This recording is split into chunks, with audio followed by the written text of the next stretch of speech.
നമുക്ക് വേദയുടെയും വിക്രത്തിന്റെയും നല്ലൊരു കഥ കേട്ടാലോ? അങ്ങനെ നമ്മൾ കാണുന്ന വിക്രത്തെ അനിയൻകൂട്ടം വിളിക്കുന്നുണ്ട്. അനിയൻകൂട്ടം വിളിച്ചിട്ട് വിക്രത്തോട് കാര്യങ്ങളൊക്കെ പറയണം. വിക്രം, ഒരു പ്രശ്നമുണ്ട്, വരുണിനെ ആരോ കുത്തി, അത് നീയാന്നാണ് പറയുന്നതെന്ന് പറയാ. ഞാനോ? അതെ, എത്ര സമയം നിന്നെ ഫോണിൽ വിളിക്കുന്നത്, കിട്ടുന്നേ ഉണ്ടായിരുന്നില്ലോ എന്ന് പറയണം. നീ ഇതെപ്പോ എവിടെയാന്ന് ചോദിച്ചു.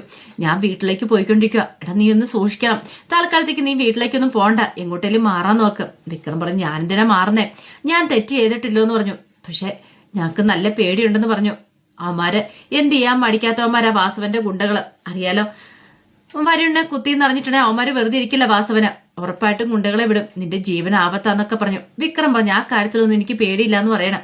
വിക്രത്തിന്റെ മനസ്സിൽ താനൊരു തെറ്റും ചെയ്തിട്ടില്ലോ എന്നൊരു ചിന്തയായിരുന്നു. ഈ സമയം വാസവന്റെ ഗുണ്ടകള് മാഷിന്റെ വീട്ടിൽ വന്ന് കുറെ നാശനഷ്ടങ്ങളൊക്കെ ഉണ്ടാക്കി വെക്കുന്നുണ്ട്.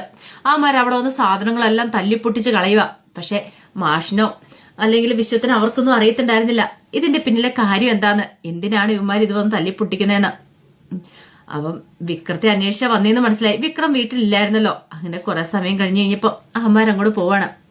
അപ്പോഴേക്കും വിശ്വം ചെന്നിട്ട് മാഷിനോട് പറഞ്ഞു, അച്ഛാ, എന്തോ ഒരു പ്രശ്നമുണ്ട്, അതുകൊണ്ടാണ് ഇങ്ങനെ, എന്താ ഏതാന്നും അറിയത്തില്ലോ എന്ന് പറഞ്ഞു. അങ്ങനെ ഇത്തിരി കഴിഞ്ഞപ്പോഴത്തേനും വിക്രം വീട്ടിലേക്ക് വരുവാണ്. വീട്ടിലേക്ക് വരണ സമയത്ത് വീട്ടിലെ മുറ്റത്താണെങ്കിൽ സാധനങ്ങളെല്ലാം ഇട്ടിരിക്കുന്നു കണ്ടു. അപ്പോഴേക്കും വിക്രത്തിന് കാര്യങ്ങളൊക്കെ ഏകദേശം മനസ്സിലായി. ആ സമയത്ത് മാഷ് വന്ന് കഥ തുറക്കുവാണ്. അപ്പോഴേക്കും വിക്രം കൂടെ കയറി. ആ സമയം മാഷ് ചോദിച്ചു, എന്താടാ മോനെ, എന്താ ഇവിടെ സംഭവിച്ചുകൊണ്ടിരിക്കണേ, ഒന്നും മനസ്സിലാവുന്നില്ല, കുറെ ഗുണ്ടകളൊക്കെ വന്നിട്ട് ഇവിടെ എല്ലാം തല്ലിപ്പൊടിച്ചിട്ട് പോയി, നിന്നെ അവർ അന്വേഷിച്ച് വന്നേന്ന് പറഞ്ഞു. അല്ല, എന്താ കാര്യം എന്താന്ന് ചോദിച്ചു. അപ്പോഴേക്കും വിശ്വവും കമല എല്ലാരും കൂടെ അങ്ങോട്ടേക്ക് വരുവാണ്. കമല ചോദിച്ചു, എന്തേലും പ്രശ്നമുണ്ടോടാ മോനെ എന്നൊക്കെ ചോദിച്ചു. ആ സമയത്താണ് വിക്രം പറയണേ, അതെ, ആ വാസവന്റെ മകനുണ്ടല്ലോ, വാസവന്റെ മകനും വരുണിനെ അവനെ ആരോ കുത്തിക്കൊന്നു പറഞ്ഞു. കാരണം ആദ്യം അനിയൻകൂട്ടം വിളിച്ച് കുത്തു കിട്ടിയെന്ന് പറഞ്ഞോളൂ, പിന്നീട് വിക്രം അന്വേഷിച്ച് കഴിഞ്ഞപ്പോഴാണ് അവനെ ആരോ കുത്തി കൊലപ്പെടുത്തിയെന്നുള്ള കാര്യം അറിയണേ. കുത്തി കൊലപ്പെടുത്തിയത് ആരാര് ചെയ്തേന്ന് ചോദിച്ചു. അതിനെക്കുറിച്ചൊന്നും അറിയത്തില്ല അച്ഛാ കൃത്യമായിട്ട്, പക്ഷേ എങ്കില് എന്റെ പേരിലാണ് ആ കുറ്റം വന്നിരിക്കുന്നത്, ഞാനാണത് ചെയ്തത്. നീയോ? അതേന്നെ, ഞാൻ അങ്ങനെ ചെയ്തിട്ടില്ല. ആ സമയം വിശ്വം ചോദിച്ചു, അല്ല അങ്ങനെയാണെങ്കിൽ നീ ആ സമയത്ത് എവിടെയായിരുന്നു വിക്രം എന്ന് ചോദിച്ചു. ഞാൻ ക്ലബിലുണ്ടായിരുന്നു, ഞാൻ ക്ലബിൽ ക്യാൻസ് കളിക്കുമായിരുന്നു ആ സമയത്ത്. പക്ഷേങ്കിൽ ഞാൻ ഇതിനെക്കുറിച്ചൊന്നും അറിയുന്നുണ്ടായിരുന്നില്ല, ആരോ മനഃപൂർവ്വം എന്റെ തലയിലേക്ക് ഇത് കെട്ടിവെക്കാൻ ശ്രമിക്കുന്ന പോലെ എനിക്ക് തോന്നിയെന്ന് പറഞ്ഞു. അപ്പോഴേക്കും നന്ദിനി പറഞ്ഞു, അങ്ങനെയാണ് ഈ പ്രശ്നമാണല്ലോ വിക്രം, മിക്കവാറും കണ്ടോ വാസവം വെറുതെ ഇരിക്കില്ല, അയാളുടെ ഗുണ്ടകളായിരിക്കും ഇവിടെ ഒന്ന് പ്രശ്നങ്ങൾ ഉണ്ടാക്കിയത്, നീ ഇവിടെ എത്തിയിട്ടുണ്ടെന്ന് അറിഞ്ഞിട്ടുണ്ടെങ്കിൽ വീണ്ടും ഈ വീട്ടിലേക്ക് വരുമെന്ന് പറഞ്ഞു. അതേ സമയത്ത് വിശ്വം പറഞ്ഞു, വിക്രം, നീ ഒരു കാര്യം ചെയ്യുക, നീ ഇവിടെ നിന്ന് എങ്ങോട്ടെങ്കിലും മാറാൻ നോക്ക്, ആമാര് ഇവിടെ പ്രശ്നങ്ങളൊക്കെ ഉണ്ടാക്കിയിട്ട് പോയതാ, നീ ഇവിടെ ഉണ്ടെന്ന് പറഞ്ഞാൽ വീണ്ടും ആമാര് വരും, നിന്നെ എന്തെങ്കിലും ചെയ്യുമെന്നൊക്കെ പറഞ്ഞു. മാഷ് പറഞ്ഞു, അതേടെ മോനെ, നീ എങ്ങോട്ടേലും മാറാൻ നോക്കാൻ പറഞ്ഞു. വിക്രം പറഞ്ഞു, അച്ഛാ, ഞാൻ തെറ്റൊന്നും ചെയ്തിട്ടില്ല, പിന്നെ ഞാൻ എന്തിനാ മാറുന്നതെന്ന് ചോദിച്ചു. എടാ മോനെ, അത് പറഞ്ഞിട്ട് കാര്യമില്ല, നീ തെറ്റ് ചെയ്തിട്ടില്ലായിരിക്കും, പക്ഷേങ്കില് വിളറി പിടിച്ച് നടക്കുമായിരിക്കും വാസുവിന്റെ ഗുണ്ടകള് നിന്നെ കൈ കിട്ടിയ തീർക്കാൻ പാത്തിന്, അതുകൊണ്ട് നീ എങ്ങോട്ടേലും മാറണം എന്നൊക്കെ പറഞ്ഞു. വിക്രത്തിന് എന്ത് ചെയ്യണമെന്ന് അറിയത്തുണ്ടായിരുന്നില്ല. കമലയാണെ പൊട്ടിക്കറിയാണ്, എന്റെ മോനെ, എന്നാലും നീ ഇങ്ങനെ ഒരിക്കലും ഒരു തെറ്റ് ചെയ്യില്ലെന്ന് എനിക്കറിയാം, പക്ഷേങ്കില് എങ്ങനെ വാസവന്റെ ഗുണ്ടകളെ കൈ കിട്ടിയിട്ടുണ്ട് എന്തായിരിക്കും. അപ്പോഴേക്കും വിനായകൻ പറഞ്ഞു, അത് ശരിയാ വിക്രം, പിന്നെ നിന്റെ പൊടി പോലും ബാക്കി വെച്ചേക്കത്തില്ല അവന്മാര്, അതുകൊണ്ട് നീ എങ്ങോട്ടേലും മാറുന്നതായിരിക്കും നല്ലത്. അല്ല, നിനക്ക് ഇതിനകത്തൊന്നും പങ്കൊന്നും ഇല്ലോ അല്ലേന്ന് ചോദിച്ചു. അപ്പോഴേക്കും വിക്രം പറഞ്ഞു, എന്തൊക്കെയാ വിനയേട്ടാ പറയണേ, എനിക്ക് അങ്ങനെ ചെയ്യാൻ പറ്റുമോ, ഞാൻ ആരെയും കൊന്നിട്ടൊന്നും ഇല്ല, ഞാൻ ആ സമയത്ത് അവിടെ പോലും ഇല്ലായിരുന്നു, ഇത് എനിക്കിട്ട് ആരോ പണി തന്നാന്ന് പറഞ്ഞു. ചിലപ്പം രാഷ്ട്രീയ വൈരാഗ്യം പോലും ആയിരിക്കും ഇങ്ങനെ ചെയ്തിരിക്കുന്നത്. ശ്രീനിവാസന് കൂടെ ചേർന്ന് തെരഞ്ഞെടുപ്പിലൊക്കെ പ്രചാരണമൊക്കെ നടത്തുന്നുണ്ടല്ലോ, അപ്പൊ അതിന് വേണ്ടിയിട്ട്, അപ്പൊ അതിന്റെ വൈരാഗ്യം തീർക്കാനായിട്ട് ആരും ചെയ്തായിരിക്കും. അപ്പോഴേക്കും മാഷ് പറഞ്ഞു, എടാ മോനെ, നീ ഇവിടെ നിൽക്കണ്ട, നീ എങ്ങോട്ടേലും പോയിക്കോ, കുറച്ച് ദിവസം ഒന്ന് മാറി നിൽക്കുക, അല്ലെങ്കിൽ പോലീസുകാർ വരും. ഈ പറയുന്ന SI സാബു വിക്രത്തോട് ശത്രുതയുള്ള ആളാണെന്നറിയാം അവർക്കല്ല, അതുകൊണ്ട് എത്രയും പെട്ടെന്ന് ഇവിടുന്ന് മാറാൻ പറയണം. അങ്ങനെ വിക്രത്തെ അവിടുന്ന് പറഞ്ഞു വിടുവാണ്. വിക്രം പുറത്തിറങ്ങിയിട്ട് നേരെ അനിയൻകുട്ടനെയൊക്കെ വിളിക്കുന്നുണ്ട്. അനിയൻകുട്ടനെയൊക്കെ വിളിച്ചിട്ട് വിക്രം അവരുടെ അടുത്തേക്ക് പോവാണ്.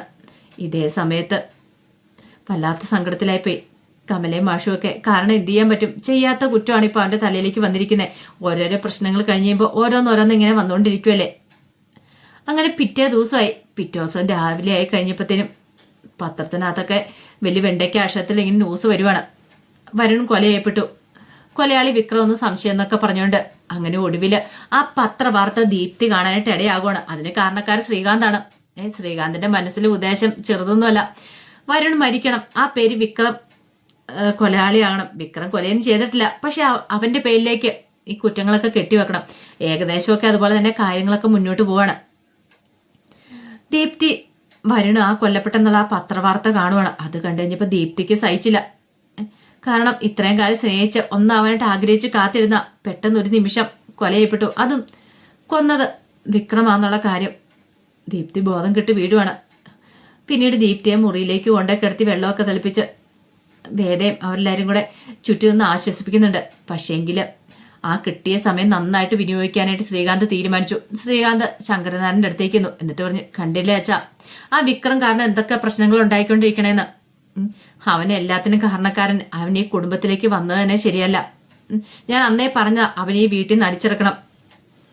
വേറെ അവനുമായിട്ട് ഇനി ഒരു ബന്ധം ഉണ്ടാകാൻ പോകുന്നില്ലെന്ന്. അവൻ എത്ര പേരുടെ ജീവൻ എടുക്കുമെന്ന് ആര് കണ്ടു? അവൻ ശരിക്കും ഒരു ഗുണ്ട തന്നെയാ. ഇപ്പൊ കണ്ടില്ലേ, ആ വാസവനെ തകർക്കാൻ വേണ്ടിയിട്ടാ വാസവന്റെ മോനെ കൊന്നത്. അതും ഈ പറയുന്ന ശ്രീനിവാസന് വേണ്ടി ചെയ്ത കാര്യങ്ങളൊക്കെ ആയിരിക്കും. അങ്ങനെ കാര്യങ്ങളൊക്കെ വളച്ചൊടിക്കുവാണ് ശ്രീകാന്ത്. ഇത് കേട്ടപ്പോ ശങ്കരനാരായണൻ പറഞ്ഞു, വിക്രം അങ്ങനെ ചെയ്യുമെന്ന് എനിക്ക് തോന്നില്ല എന്ന് പറയാം. അച്ഛനിപ്പോഴും അച്ഛന്റെ മരുമകൻ പറയുന്ന വിശ്വാസമല്ലേ, സ്വന്തം മകൻ പറയുന്ന വിശ്വാസം ഇല്ലല്ലേ? അല്ല, അവൻ എന്തിനാ അങ്ങനെ ചെയ്യണം? വരുണിനെ കൊന്നിട്ട് അവന് പ്രത്യേകിച്ച് എന്താ നേട്ടം ഉണ്ടാകാനേ? എന്റെ അച്ഛ, ഇപ്പൊ ഈ സമയത്ത് ഇവൻ ഇങ്ങനെ ചെയ്തിട്ടുണ്ടെങ്കിൽ അതൊരു രാഷ്ട്രീയ പകയായിരിക്കും. അത് മാത്രമല്ല, മുമ്പ് വരുണിനോട് അവന്റെ ദേഷ്യം ഉണ്ടായിരുന്നല്ലോ, അപ്പൊ അവൻ ആ ദേഷ്യം ഒതുക്കത്തിൽ അങ്ങ് തീർത്തു. അത്ര മാത്രം ഉള്ളെന്ന് പറഞ്ഞു. അവൻ ഇതെല്ലാം ഇതിലും അപ്പുറം ചെയ്യുന്നവനാ. ശരിക്കും പറഞ്ഞാൽ നമ്മുടെ വേദ അവന്റെ പിടിയിൽ നിന്ന് രക്ഷപ്പെട്ടെന്ന് വേണം പറയാനായിട്ട്. വേദയുടെ ജീവിതം അല്ലെങ്കിൽ അവൻ തല്ലിക്കെടുത്തിയാനോന്നൊക്കെ പറഞ്ഞു. അങ്ങനെ ശങ്കരനാരായണന്റെ മനസ്സ് മാറ്റിയെടുക്കുന്നുണ്ട്. ദീപ്തിക്ക് ബോധം വീണ് കഴിഞ്ഞപ്പോഴത്തേനും ദീപ്തി ആകെപ്പാടെ ഭ്രാന്തമായ അവസ്ഥയിലായിരുന്നു. സഹിക്കാൻ പറ്റുന്നുണ്ടായിരുന്നില്ല. വേദ ആശ്വസിപ്പിക്കാൻ ശ്രമിച്ചെങ്കിലും ദീപ്തി അതൊന്നും ചെവിക്കൊണ്ടില്ല. വേദയെ പോലെ ശത്രുവായിട്ട് കാണുവാണ്. വരുണിനെ കൊലപ്പെടുത്തിയത് വിക്രമാണെന്നൊരു ചിന്ത അവളുടെ മനസ്സിലും കടന്നുകൂടിയിട്ടുണ്ടായിരുന്നു. ഇതേ സമയത്ത് വരുണിന്റെ ബോഡി വീട്ടിലേക്ക് കൊണ്ടുവന്നു. എല്ലാത്തിനും ചുക്കാൻ പിടിക്കാനായിട്ട് ശ്രീകാന്തും ചന്ദ്രശേഖരനും ചെന്നു. വാസുവിനെ ആശ്വസിപ്പിക്കാനും എല്ലാത്തിനും മുൻപന്തിയിൽ തന്നെ ഉണ്ടായിരുന്നു. കിട്ടിയ അവസരം നന്നായിട്ട് മുതലെടുക്കുകയാണ്. ഒരു കാരണവശാലും തങ്ങളുടെ പേരിൽ ഒരു സംശയം പാടില്ല എന്നൊരു ചിന്താഗതിയായിരുന്നു അവരുടെ മനസ്സിലുണ്ടായിരുന്നത്. ഇങ്ങനെ ബോഡിയും കൂടെ വീട്ടിൽ കൊണ്ടുവന്ന് കഴിഞ്ഞപ്പോഴത്തേനും രേണുവൊക്കെ അലമുറയിട്ട് കരയുവാണ്. എന്റെ മോനെന്നൊക്കെ പറഞ്ഞ് പെറ്റമ്മയല്ല പോറ്റമ്മയാണ്. എങ്കിലും രേണുവിന് ഭയങ്കര ഇഷ്ടമായിരുന്നു വരുണിനെ. പോരാത്തന് അവനിപ്പം നല്ല മാറ്റങ്ങളും കാര്യങ്ങളൊക്കെ ആയിരുന്നല്ലോ. വാസവനും തകർന്നുപോയി. വാസവനെ ആശ്വസിപ്പിച്ചുകൊണ്ട് ശ്രീകാന്തും ചന്ദ്രശേഖരനും അടുത്ത് തന്നെയുണ്ട്. പേടിക്കൊന്നും വേണ്ട, അവനിട്ടുള്ള പണി നമുക്ക് കൊടുക്കാം, ധൈര്യമായിട്ടിരിക്കുക, ഈ ചടങ്ങുകളൊക്കെ ഒന്ന് കഴിഞ്ഞോട്ടെ എന്നൊക്കെ പറഞ്ഞ് ആശ്വസിപ്പിക്കുകയാണ്. പക്ഷെ വാസവന്റെ നെഞ്ചി പടഞ്ഞുകൊണ്ടിരിക്കുന്നു. തന്റെ മോന് കുറെ മാറ്റങ്ങളുണ്ടായിരുന്നു. അവന് ദീപ്തിയായിട്ട് കല്യാണം കഴിച്ച് സുഖമായിട്ട് ജീവിക്കാൻ ആഗ്രഹിച്ചിരുന്ന. അപ്പൊ ശ്രീകാന്ത് അതിനെക്കുറിച്ചും പറഞ്ഞു. എന്റെ പെങ്ങളുടെ അവസ്ഥ എന്താണെന്നറിയാവോ? അവള് കരഞ്ഞൊരു പരുവായി. വരുണുമായിട്ടുള്ള വിവാഹം നടത്താൻ വേണ്ടി ഇരുന്നല്ലായിരുന്നോ? അച്ഛനോട് പറഞ്ഞ് പകുതി സമ്മതം വാങ്ങിയതായിരുന്നു. ആ സമയത്താണല്ലോ വാസവ സാറ് ഇങ്ങനെ ഒരു ദുരന്തമൊക്കെ ഉണ്ടായത്. ഞങ്ങളൊന്നും ആരും ഇത് പ്രതീക്ഷിച്ചില്ല എന്നൊക്കെ ഇങ്ങനെ പറയുന്നുണ്ടായിരുന്നു. കുറെ സമയം കഴിഞ്ഞപ്പോഴത്തേനും ദീപ്തി അങ്ങോട്ടേക്ക് വരുവാണ്. വേദ തടഞ്ഞു ദീപ്തി അങ്ങോട്ട് പോകണ്ടെന്നൊക്കെ പറഞ്ഞു ദീപ്തിയോട്. പക്ഷെ ദീപ്തി ഒന്നും കേട്ടില്ല. ദീപ്തി അങ്ങനെ വരുണ്ട കാണാൻ വന്നു. അങ്ങനെ ആ ബോഡിയിലേക്ക് വീണ് പൊട്ടിക്കരയണം, അലമുറയിട്ട് കരയണം. ആ കരച്ചിൽ കണ്ടപ്പോൾ രേണുവിന് പോലും സഹിച്ചില്ല. കാരണം ദീപ്തി അത്രമാത്രം വരുണിനെ ഇഷ്ടപ്പെടുന്നുണ്ടായിരുന്നു. അപ്പോഴേക്കും കുറച്ച് പേര് എന്ന ദീപ്തിനെ അങ്ങോട്ട് മാറ്റുവാണ്. ദീപ്തി അലമുറയിട്ട് കരയുക. കാരണം സഹിക്കാൻ പറ്റുന്നതിൽ അപ്പുറമായിരുന്നു. കുറച്ച് ദിവസം കഴിയുമ്പോൾ എന്താണെങ്കിലും വരുണിനോടൊപ്പം നല്ലൊരു ജീവിതം ഉണ്ടാവും. വിക്രമേടൻ തങ്ങളെ രണ്ടുപേരും ഒന്നിപ്പിക്കുന്ന ഒരു ചിന്തയായിരുന്നു. പക്ഷേ എങ്കിൽ ആ വിക്രമേടൻ തന്നെ വരുണിനെ കൊന്നല്ലോ എന്നൊരു ചിന്ത മനസ്സിലേക്ക് വന്നു. പോരാത്തതിന് ശ്രീകാന്ത് ആണെങ്കിലും ദീപ്തിയുടെ മനസ്സിലേക്ക് കുറച്ച് വിഷം കുത്തി നിറച്ചു വെച്ചു. വിക്രത്തെ കുറിച്ചുള്ള അവനാണ് എല്ലാത്തിനും കാരണം, നീ അവനെ സപ്പോർട്ട് ചെയ്ത് പറഞ്ഞല്ലേ, എന്നിട്ട് ഇപ്പൊ എന്തായെന്നൊക്കെ ചോദിച്ചു. അതുകൂടെ കേട്ട് കഴിഞ്ഞപ്പം ദീപ്തിക്ക് ഭയങ്കര വിഷമമായി. അത് വിക്രം തന്നെ ചെയ്തെന്നുള്ള കാര്യം ഉറപ്പിച്ച് പറയുകയും ചെയ്തു ശ്രീകാന്ത്. അപ്പൊ പിന്നെ ദീപ്തിക്ക് അവിശ്വസിക്കേണ്ട കാര്യങ്ങളൊന്നും ഉണ്ടായിരുന്നില്ല. പിന്നീട് ശ്രീനിവാസന് വരുണിനെ കാണാനായിട്ട് വരുന്നുണ്ട്. അങ്ങനെ കണ്ടങ്ങോട്ട് തിരിച്ചിറങ്ങുന്ന സമയത്ത് വാസവന്റെ അടുത്തേക്ക് ചെല്ലുന്നുണ്ട്.